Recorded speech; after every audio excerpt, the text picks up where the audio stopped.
I built everything from scratch, my career, my reputation, my sense of self, and I did it without a single safety net beneath me. My name is Simone.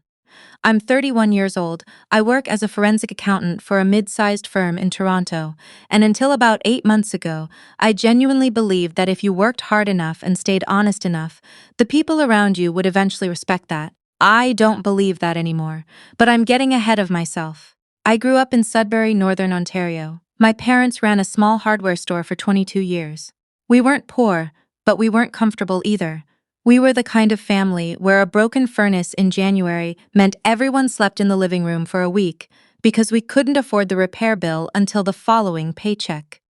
I watched my mother clip grocery coupons every Saturday morning at the kitchen table with the same quiet focus she brought to everything. I learned from that. I learned that if you wanted something, you built it yourself because nobody was coming to do it for you. I put myself through university at Laurentian, worked 2 jobs during my undergrad, graduated with honors, and passed my CPA exams on the first try. I moved to Toronto at 26 with 2 suitcases and a sublet in a basement apartment in Scarborough. By 29, I had my own office, a salary that would have made 22-year-old me cry, and a boyfriend named. I'll just call him my boyfriend for now, because naming him feels like giving him more than he deserves. We'd been together for 2 years. He was charming in that particular way that takes a while to recognize as something else entirely. He came from old money, the kind of family with a cottage in Muskoka and a winter habit of flying somewhere warm for 2 weeks in February. His parents lived in a large house in Rosedale, and from the very beginning, they made it clear that I was not quite what they had in mind for their son. His mother was the one I want to talk about. She had a way of smiling at you while saying something that should have been an insult but was phrased so carefully that you couldn't quite prove it. She'd ask about my work with the particular tone of someone inquiring about a hobby they found mildly embarrassing. "Oh, accounting," she'd say, with a small pause before the word, as though she was reaching back into her memory to locate it. She called me industrious once, at a dinner table full of people, and said it in a way that landed somewhere between a compliment and a verdict. His father was quieter. Less pointed, but no less deliberate. He was on the board of a real estate development company and spoke almost exclusively about investments, property values, and people he knew.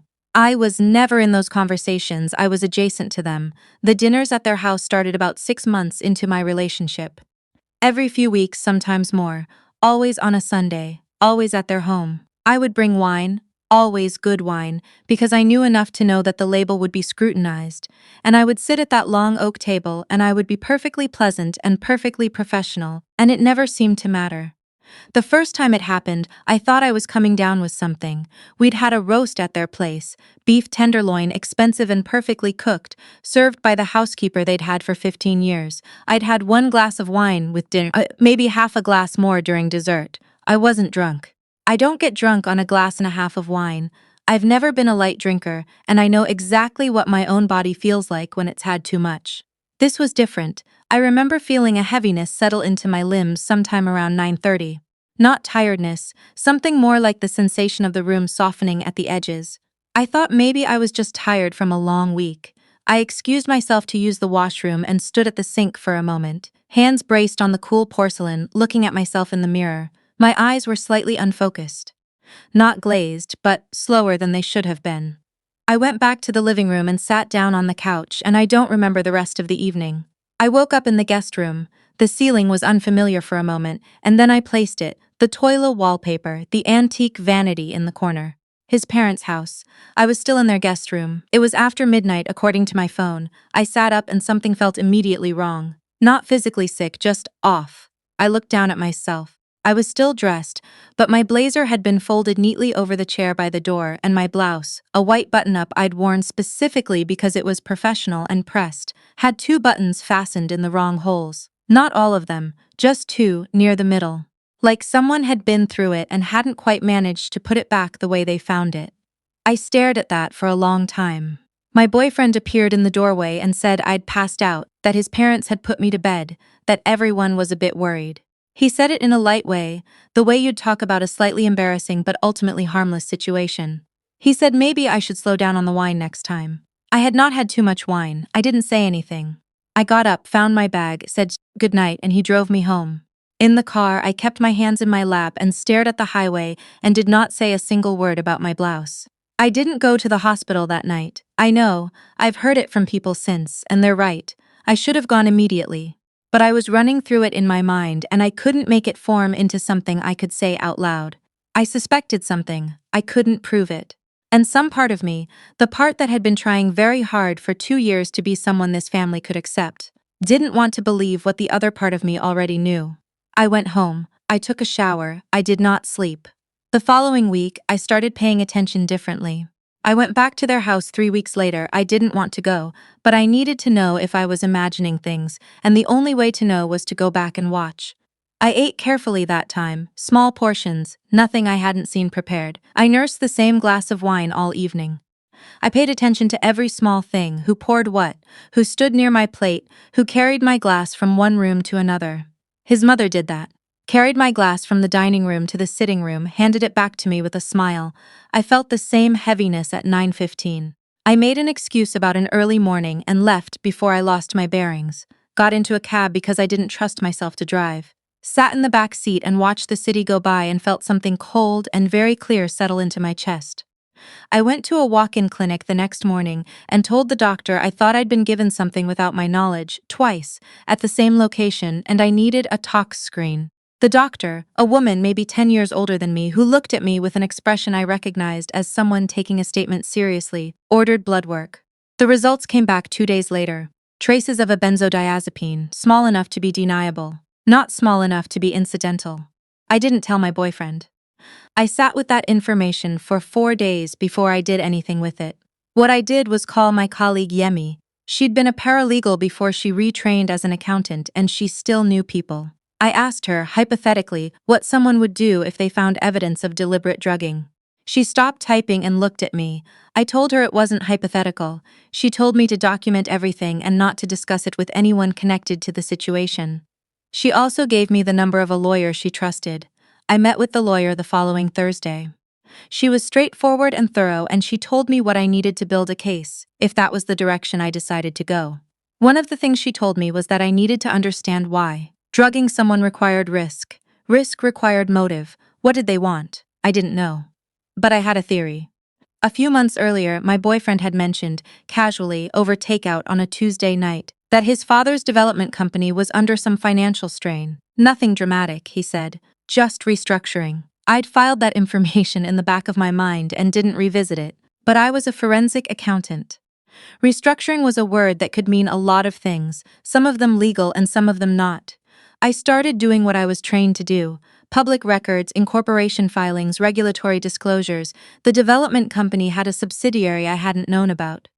The subsidiary had a contract with a federal housing program. The contract had numbers in it that didn't align with publicly available reports about the project it was supposed to fund. I'm not going to say I had it all figured out by then, because I didn't, but I had enough to understand the shape of it.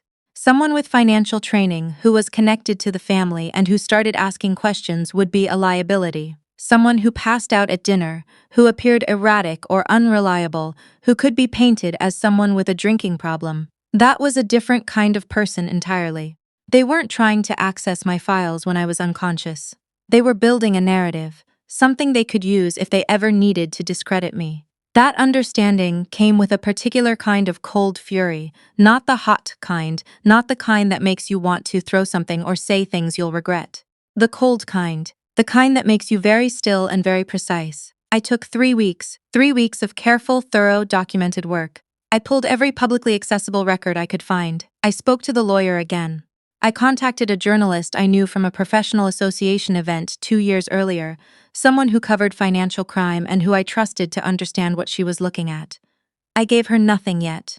I just asked her, in broad terms, whether a story involving federal contract fraud connected to a Rosedale family with political connections would be something her outlet would pursue.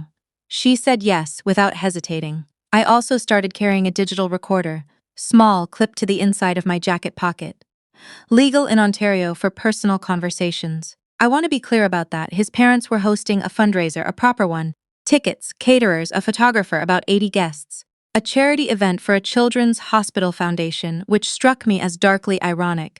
His mother had mentioned it 4 times over the previous month, and each time she mentioned it, she'd said something about how it would be a lovely opportunity for me to meet people in the community, phrasing it in a way that made it sound like she was offering me a ladder I hadn't asked to climb. I confirmed I would be there. Before I left my condo that evening, I sat at my kitchen table for 20 minutes. I had the blood work results in a folder. I had the financial documents organized and tabbed in a second folder on my laptop. I had the recorder. I had already sent encrypted copies of everything to the lawyer, to Yemi, and to a personal email account my boyfriend had never known about. I had also, the week prior, met once with an investigator at the Ontario Securities Commission to give an informal summary of what I'd found. That meeting had produced a reference number. I was not going in alone. I was just the only one walking through the door. The house was lit up when I arrived. Valet parking, which I found absurd given that the house had a 3-car garage, but it was that kind of evening. I wore a navy dress I'd bought for a client presentation 2 years ago. Fitted, serious, nothing that invited comment. I had the recorder running from the moment I stepped out of the cab. His mother greeted me at the door with a warmth so theatrical I almost wanted to applaud. She took my coat, gestured me toward the champagne, told me I looked lovely. I thanked her, I smiled. I accepted a glass of champagne and did not drink it. I spent the first hour being sociable. I spoke to a city councilor about infrastructure. I spoke to a woman who ran a nonprofit about grant applications. I was pleasant and engaged and completely present. I watched his father across the room, working the space with the practiced ease of someone who'd been doing this for 30 years. Around 9 o'clock, his mother found me near the windows and suggested we step into the study for a moment, that there was something she wanted to discuss privately. I followed her. The study was off the hallway, past the kitchen. Oak paneling, built-in bookshelves, a desk that looked like it had belonged to someone's grandfather. His father was already in there, which I noted meant this had been arranged. My boyfriend was not in the room, which I also noted. His mother closed the door and her posture changed. That was the only way I could describe it. The warmth drained out of her, like water going down a sink, and what was left was something older and much harder. She said she'd been thinking about my relationship with her son. She said she was concerned about patterns she'd observed. She said, and this is the part I want to be precise about, because it mattered, that she had spoken to several colleagues of mine, anonymously, and had formed an impression that my professional reputation was perhaps more fragile than I presented it to be. She said this while looking directly at me, and her husband nodded once from the leather chair by the window, not looking up. I let her finish. I didn't interrupt. Then I said, I'd like to play something for you. I took out my phone. I had a recording already queued, not from that evening, but from a conversation 3 weeks earlier, when I had called the house and his mother had answered, and we'd spoken for almost 12 minutes about, ostensibly, a dinner plan. In that conversation she'd said, clearly in her own voice, that she hoped certain questions I might have about the family business would remain, as she put it, within appropriate boundaries. She'd said that people who made unnecessary noise in situations like this tended to find their own situations becoming complicated. She'd said it pleasantly. She'd meant it as a warning. She heard herself say it, and her face did something I hadn't seen it do before. It went very still. I said, I want to tell you what I've found, and then I want you to understand what happens next. I told them about the subsidiary, I told them about the federal contract discrepancy, I told them about the blood work and the tox results. I told them about the Ontario Securities Commission reference number. I told them that everything I'd described had already been shared with my lawyer, with a journalist, and with a regulatory authority, and that my continued silence on several of these matters was contingent on one thing. His father stood up. He said something loud that I'm not going to repeat here, because the details of what he said became legally relevant, and I've been asked by my lawyer to be careful. His mother put her hand on his arm. I said, I'm not asking for money. I'm not asking for anything except for you to understand that I already know what I know, and I've already made sure the right people have it, and the only question left is whether you make this quiet or loud. There was a long silence.